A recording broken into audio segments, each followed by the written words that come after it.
I left on one hand to like focus more on my business and the things I wanted to do outside of teaching, but also because I was done teaching. And yet still to make the conversation easy, a lot of times it would be like, oh, I would like to be with my kids more. And that just, it wasn't really the full truth. Like it was just kind of the easy thing to say. And it gave me kind of a complex of like, wow, I'm giving up my career to be home with my kids, even though that wasn't the reality.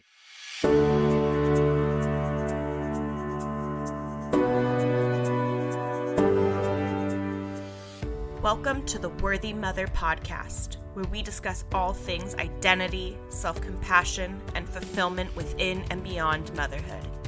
I'm Emily Rose Hardy, a mindset and self-love coach for moms. I am a firm believer that to be able to take care of our children, we must take care of ourselves first. This is not a parenting podcast.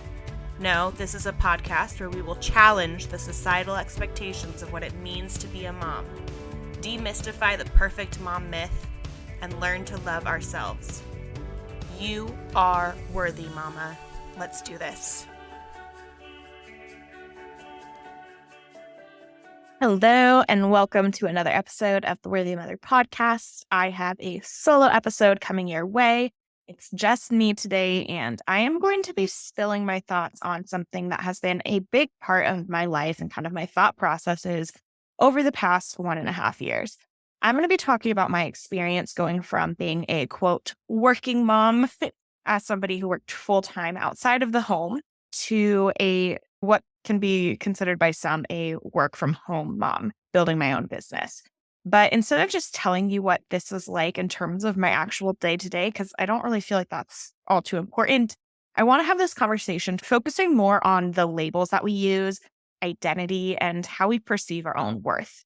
Because really in this transition, one of the strangest things was how just my being resisted so much being associated with the label, quote, stay at home mom. And I think so many of us have big, big, big feelings about these labels, right? Being labeled a stay at home mom, a working mom, all of that, whether it's the labels on you or the labels on others.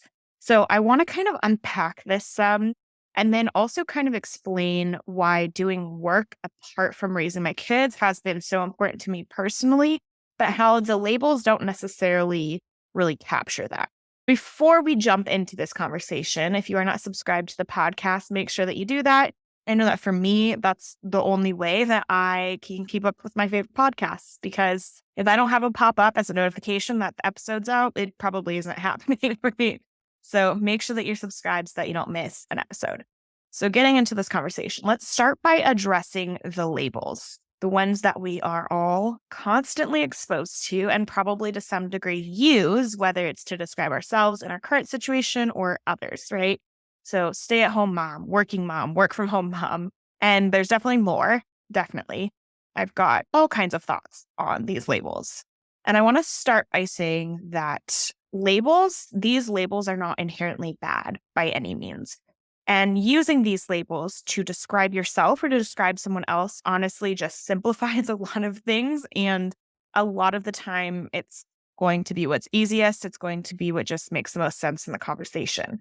Like maybe you are your kid's primary caretaker and somebody asks what you do and you say, oh, I'm a stay-at-home mom. Like that might just be the simplest way for answering that question. You don't need to have more of a conversation. I see nothing wrong with that. When I was teaching, I connected with a lot of other, quote, working moms, and I produced a lot of content about the working mom experience, right? Because really, being a mom who leaves for work every day at 8 a.m. is going to have different challenges than a mom who is home with her kids all day, and vice versa. Like there's challenges to both of those situations, and there's unique challenges to all the various situations that moms exist in. And sometimes for the ease of like being able to connect with others with similar challenges, we can use these labels, right? And it happens. It's something that, again, I don't think is necessarily inherently bad to use these labels to kind of put a name to our experiences.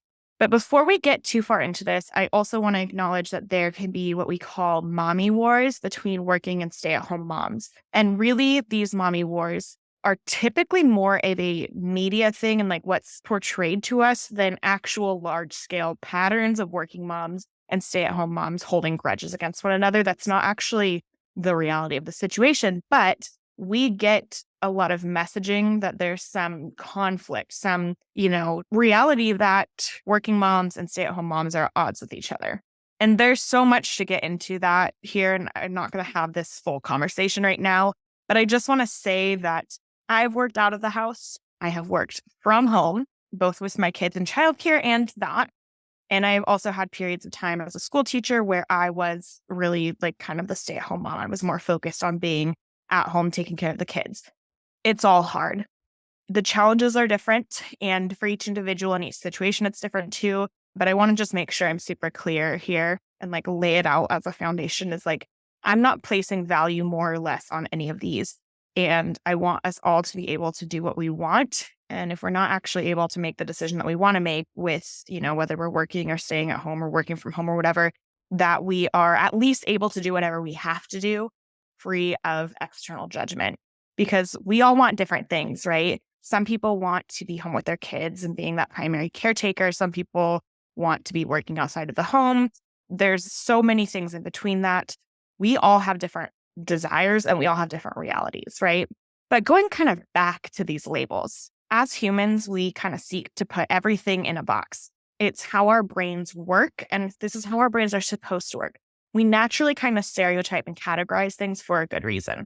It would be completely overwhelming for our brains if we had to start at square one every time we hear a new concept or meet a new person. And in fact, it wouldn't even really work because our brains function on learning through connecting to existing schema. So we're constantly making connections to what we already know. And it makes sense to me then that using labels as identifiers is going to just make life easier in a lot of ways. But what tends to happen with this, or at least I'll say what I see happen very regularly, is that these labels can become intertwined with our identities. And I don't want to say that this is a bad thing. Again, it's kind of just what happens.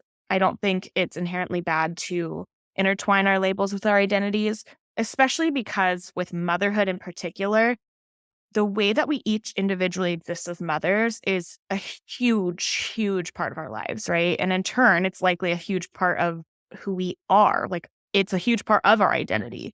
For me, since having kids, being a mother has become a big part of my identity.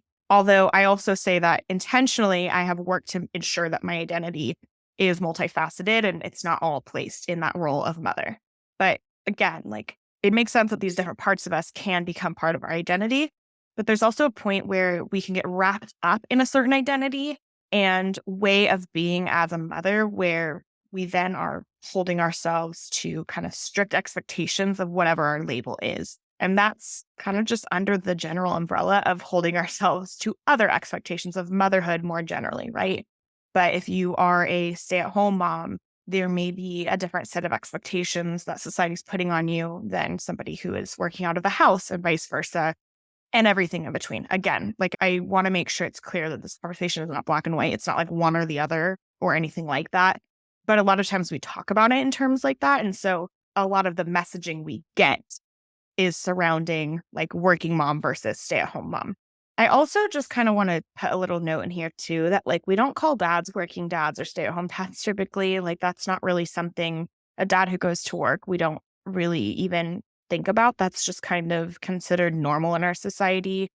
And the fact that we have these labels for moms, but not necessarily for dads, says something. It's important to acknowledge that. There's a lot to unpack there. Again, that's not the point of this episode, but it's kind of crucial to acknowledge that and to say, like, there are problematic things with these labels beyond even what I'm speaking to.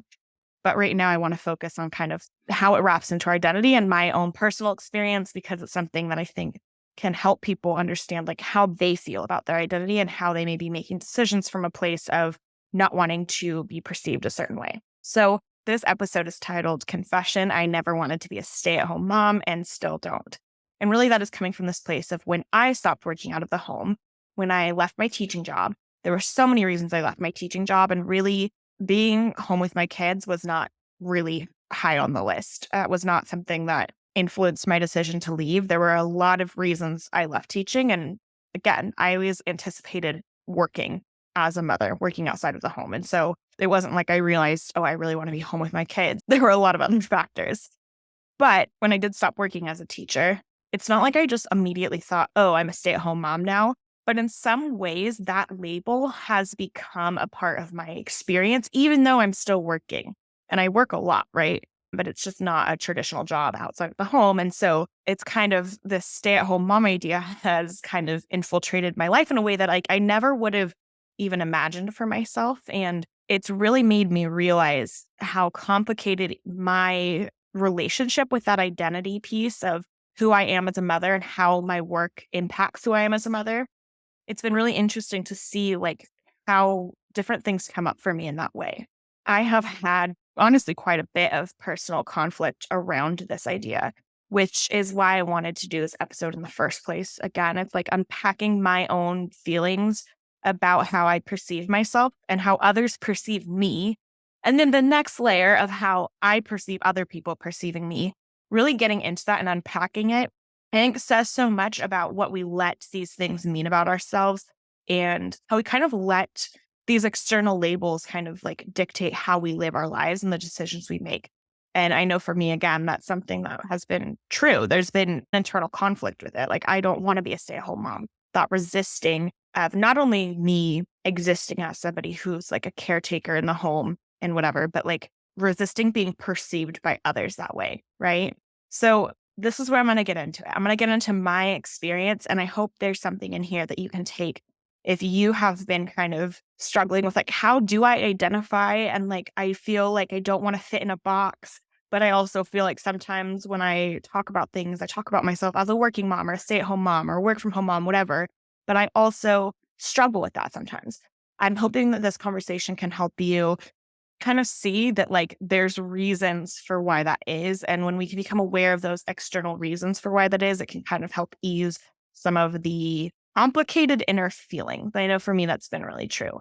So when I was young, when I was like a kid, I knew that I wanted to have kids. I think for a lot of women, when they're kids, they know they want to be moms because that's kind of we're told that that's what we should do. And so I just knew that was part of my life and I was excited about it. I loved babysitting. I loved, playing with dolls, all that stuff. I also knew that I wanted to have a career. Always been pretty goal oriented, did well in school, really like achieving and using my brain and doing, I don't know, all the things that like I knew that I wanted to have a career. It never was my intention to be a stay at home mom. My mom did when I was in about fourth grade. She stopped working. It just made more sense for my family um, because it was me and my two younger sisters. She was able to like be the person in charge of getting us where we needed to go and all that. And she like did a ton of work. And then she went back to work when I was, in high school and later.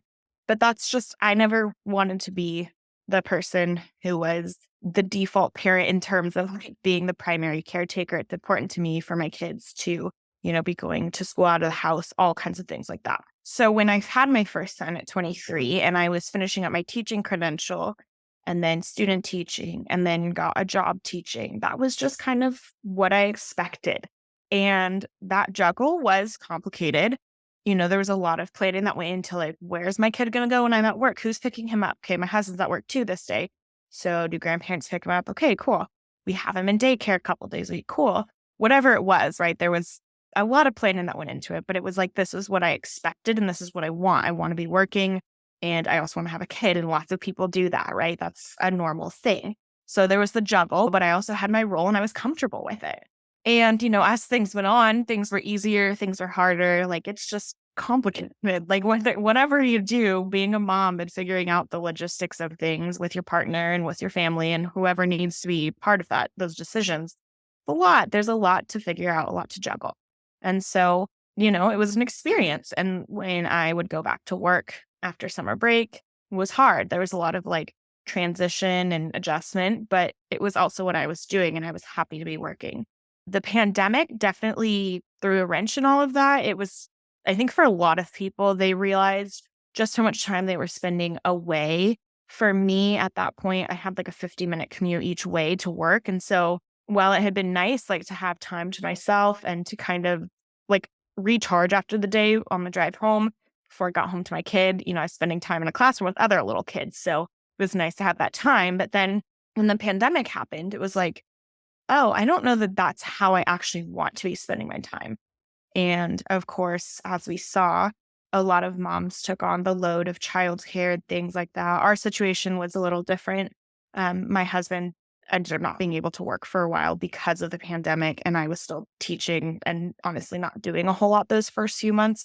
And so it wasn't just the, standard what happened in every other home, but it's something societally we saw like moms took on kind of that second and third shift, but it also just like showed me a different way. It showed me like I can be at home working and having my kid and, still wanting my kids to be elsewhere some of the time, right? Under the care of someone else. That's important to me for a lot of reasons.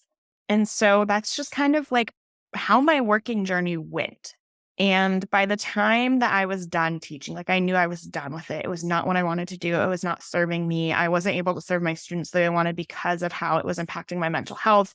I've got lots of feelings about how we treat teachers in this country. Just, I won't get into it, but I knew I was done. And when I was like, hey, I'm deciding to leave, I'm not teaching next year, I'm not coming back next year.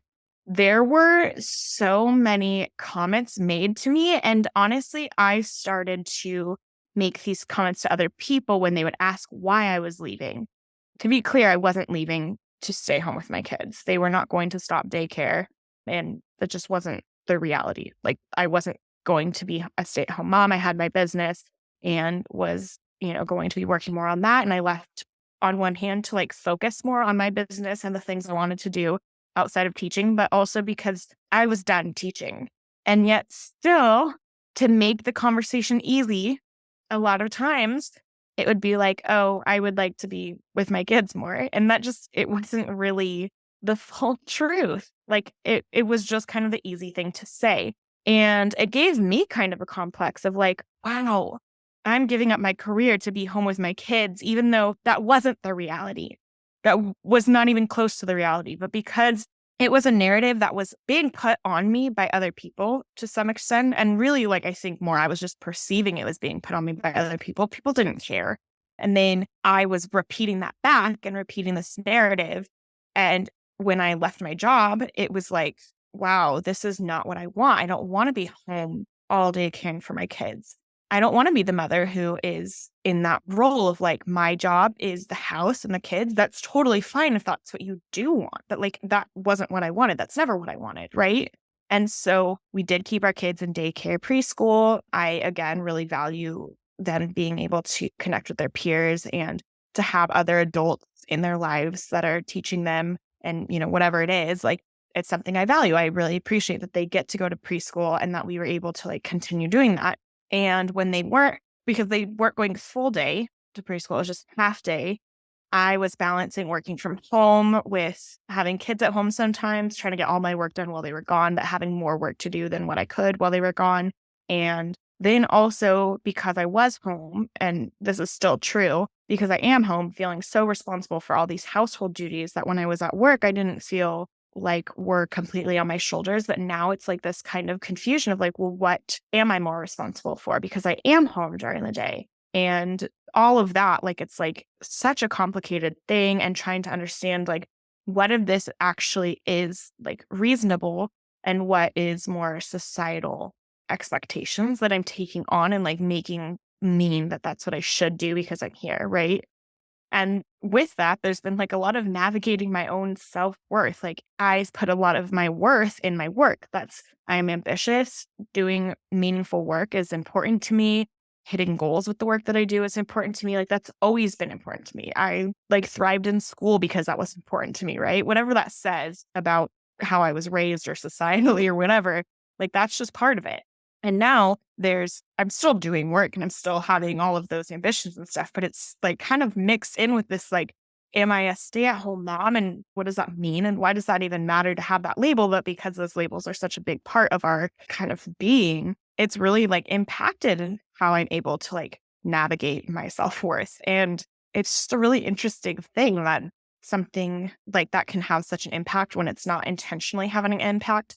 But without bringing my awareness to it, it's just like happening under the surface, right? So it really is like important for me, and I continue to do this to really unpack like, why am I so conflicted about this? Why is it so hard for me to show up in this role.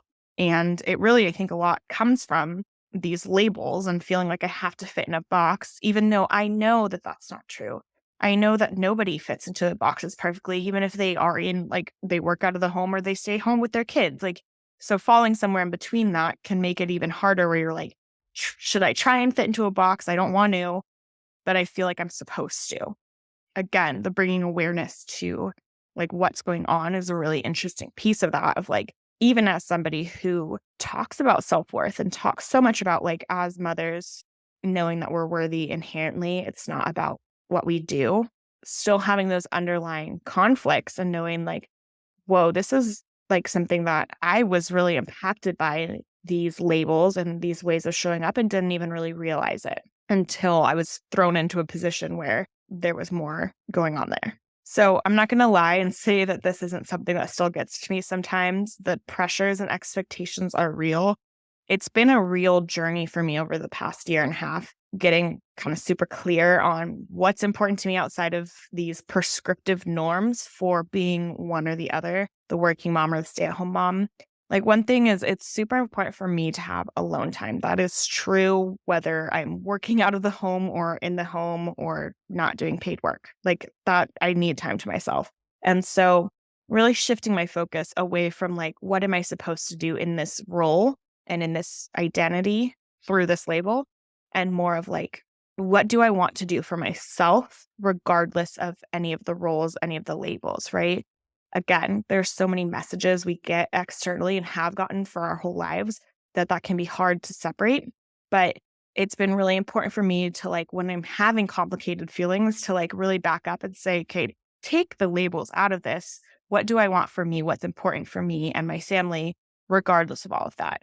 I also, I really value my kids getting time outside of the home, learning with peers, connecting with other adults. As an educator, I see so much value in that exposure. And so whether I'm home with the capacity to be the caregiver or not, that exposure to daycare, to education outside of the home, to other people is something that is really important. It's something I want. So again, it's outside of those labels. It doesn't actually matter my label, my identity.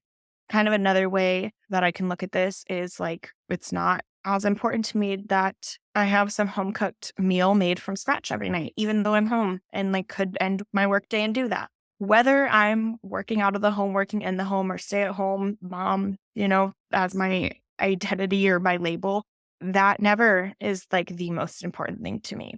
It just isn't. And so again, it's like outside of these labels, what's important to me, what's not. And something else, like whether I was home all the time, focused intentionally on my kids or not, like I'm not busting the paint out for my kids regularly to paint at home because I don't want to deal with that. Like I just don't. I love that they get to go to their schools and do arts and crafts and do all that stuff in a classroom. And like every once in a while, we'll do messy arts and crafts here, but like I don't want to have to deal with the mess of it all the time. And I probably wouldn't, regardless of my situation. So, what's the point of all of this? I really want you to consider how you perceive yourself. Do you use these labels when you describe yourself or others?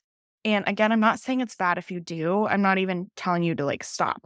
But are you aware of the impacts that those labels have on your own expectations of yourself and of what you're supposed to do? And then I want you to check in and question whether the expectations that you have of yourself and the things that you prioritize are actually in alignment with what is truly important to you. I've included a link to my free downloadable workbook, the Aligned Motherhood Workbook, in the show notes.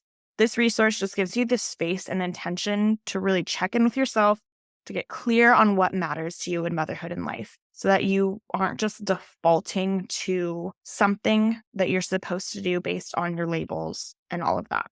As we close out this conversation, I want to make it abundantly clear that your worth is not tied to any of this. These labels are all constructs. We function in this world based on the way societal systems exist, and whether we are choosing to go to work or to be home caring for our kids, or we are doing one or the other out of necessity, none of it means anything about your worth as a human. And so just want to make that really clear. You are worthy, mama.